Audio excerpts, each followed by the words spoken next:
So I thought I'd also have some thoughts before coming here, and I had some thoughts, and I'll leave it to you to judge how valuable they are. But I did want to just comment on what I saw as a few underlying issues. They're not new, but I think are important nonetheless. Donna touched on a couple of them in her remarks, and in fact much of what has been said today probably is covered in what I will say. When you come last at the last session, often there's not all that much left. But I know the last thing anybody wants to hear is, well, I don't have anything to say, but I'm going to say it anyway. But that's what I'm going to do.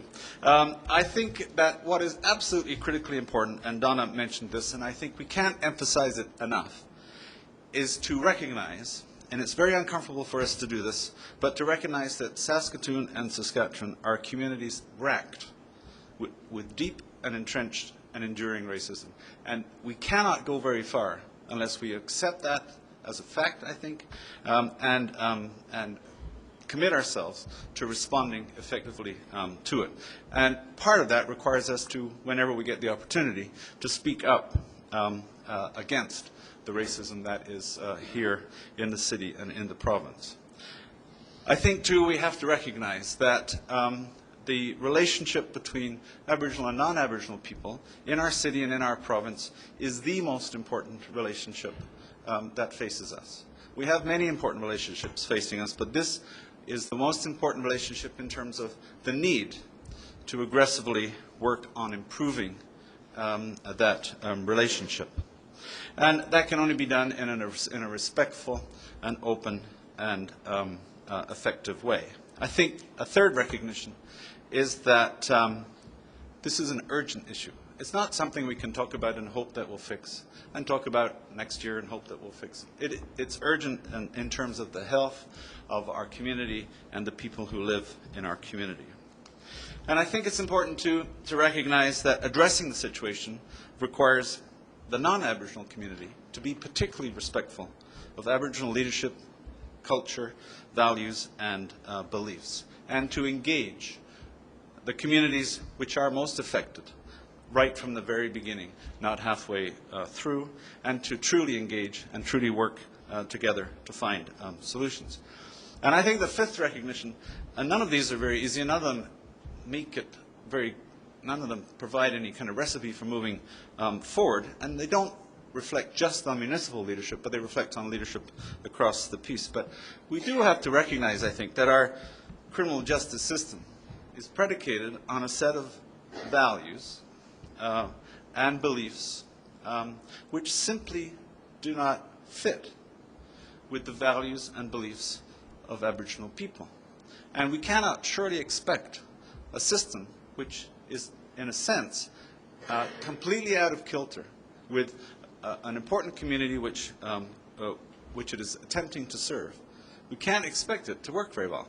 And as many have said, it simply doesn't work very well. And Mr. Badger, at the end of the last session, highlighted that disconnect between the community values and the of criminal justice, if you want, or of antisocial behavior, and the values of the criminal justice system.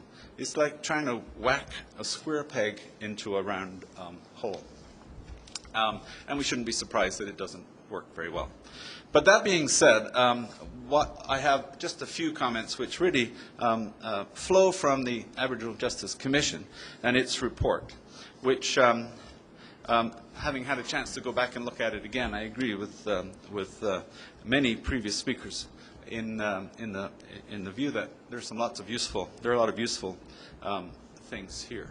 And I think right at the very beginning, right on the first page in the Commission's mission statement, it suggested that we do 4 things: that we listen to people, that we build relationships, that we promote respect and change, and that we recognize success.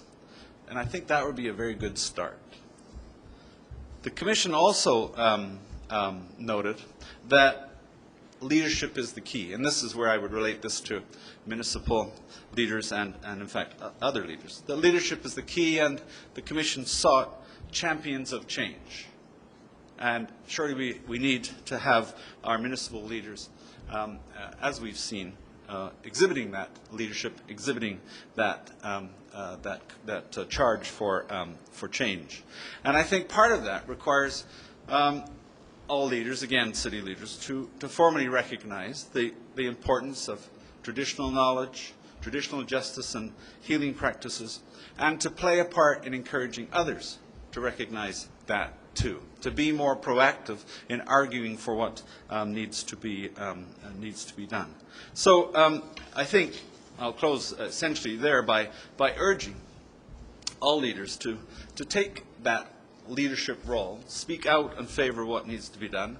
Donna mentioned that there's a need to indicate how people's perceptions of the criminal justice system really don't fit the way the system works. I talk now about non-Aboriginal people who will argue continually, as many of you will know, that we need stiffer sentences yet and more time in jail and so on, when in fact we know that doesn't work. So we all have a role, I think, even though it's hard as a political leader, to point out to people that that simply isn't a rational way to respond, and we, I think, need a way to be champions of that change in attitude and necessary attitude, as the Commission discussed.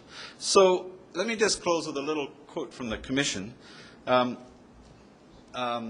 suppose when you don't know what to say yourself, you can quote somebody else. But the Commission said that it held guarded optimism about the future. I share that view. It's not always easy to generate optimism, but you have to be optimistic, of course, in order to continue to work on issues. And we all have to know that there are significant successes available out in our community. And it said also that justice must be transformed to incorporate First Nations and Métis culture, traditions and beliefs. And this means, it said, that all people of Saskatchewan must be prepared to fundamentally shift their emphasis, their allocation of resources, their way of thinking about justice institutions, and return justice to the communities. Well, I think as leaders, as citizens of the province, we all have a responsibility to push that agenda, to push the people of the province who, for whom I think this deep-seated racism is a part of their everyday life, to think differently and to think about solving problems rather than simply restating them. So with that, I want to thank you very much for the opportunity to be here today.